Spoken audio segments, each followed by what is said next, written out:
What's up, guys? It's Justin, and in this video I'm actually going to do a wrestling video. I'm actually going to do a wrestling DVD review for you guys, and I know I haven't done one of these in God knows how long, but I thought it was about time to do one. So here we go. The wrestling DVD that I'm going to be reviewing, and I haven't seen a lot of these reviews. I don't know if it's hard to get a hold of or what's the deal with it. The one I'm talking about is NWO, Back in Black. Of course, it has Scott Hall, Kevin Nash, and Hulk Hogan on the front. On the back, it has The Rock and Hulk Hogan's altercation. Of course, the ambulance that Hogan ran into with the truck when he was going to go against The Rock at WrestleMania.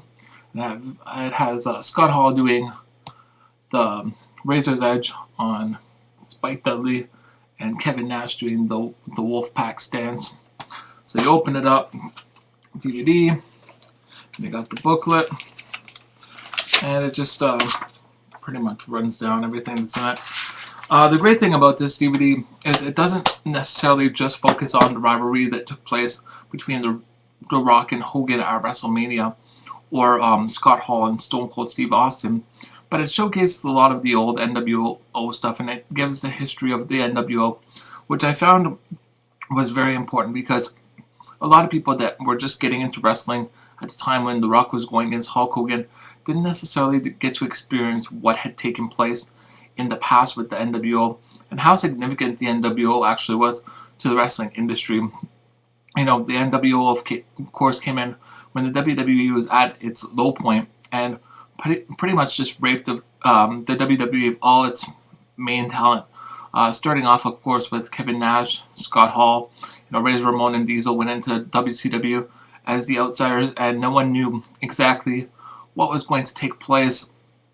When they first came in, people thought that they were actually working still for the WWF at the time, and thought that it was Vince McMahon's way of taking over WCW, not knowing that it was WCW's way of trying to destroy the WWF by stealing their main talent and restructuring them to build a new organization that they actually wanted to take place.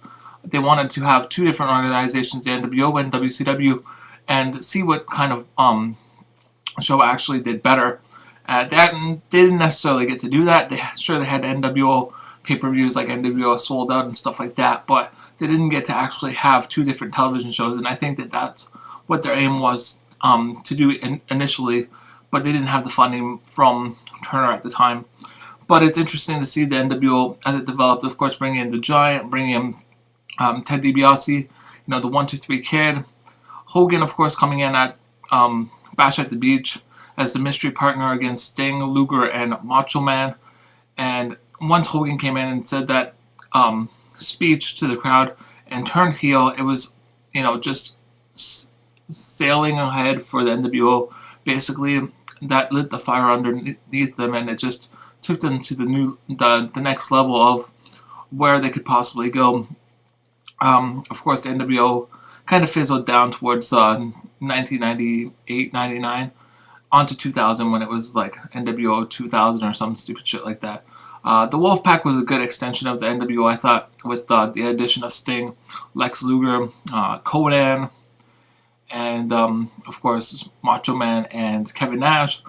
But like I said, this DVD focuses primarily on the NWO Black and White, the impact that they had on the wrestling industry, and just how also the NWO did a lot of stuff that was uncharacteristic for the wrestling industry at the time. Basically, they showed behind the scenes. You saw the back lot of the MGM studios where they filmed. They had a segment where Kevin Nash threw Rey Mysterio into the back of a production truck.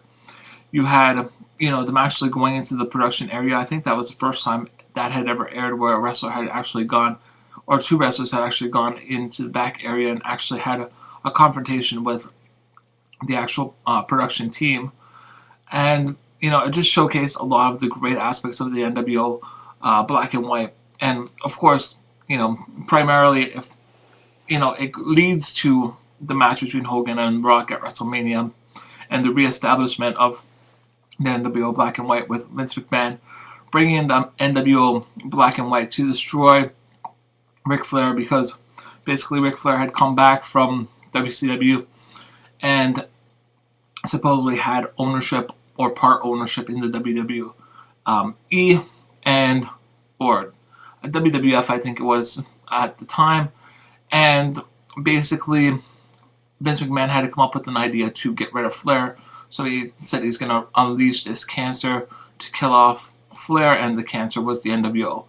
Overall, it's a great DVD. If you guys haven't checked it out, I would say definitely check it out, because it's one to definitely have in your collection, because like I said, if you haven't seen a lot of the old NWO stuff, they're a significant group that I definitely think should be in the Hall of Fame, especially since the stuff that's going on with Scott Hall. I think it's important for the WWE to actually put the NWO in the Hall of Fame before anything tragic happens to Scott Hall. I know they might put them in individually, but I think that that's the best way to do it, is just put, even if they put the outsiders in together, just Scott Hall and Kevin Nash, then Kevin Nash can at least help out Scott Hall get through the speech, the induction speech. But like I said, it's an excellent DVD. Go check it out. And that's it for now. One love, mad love, peace.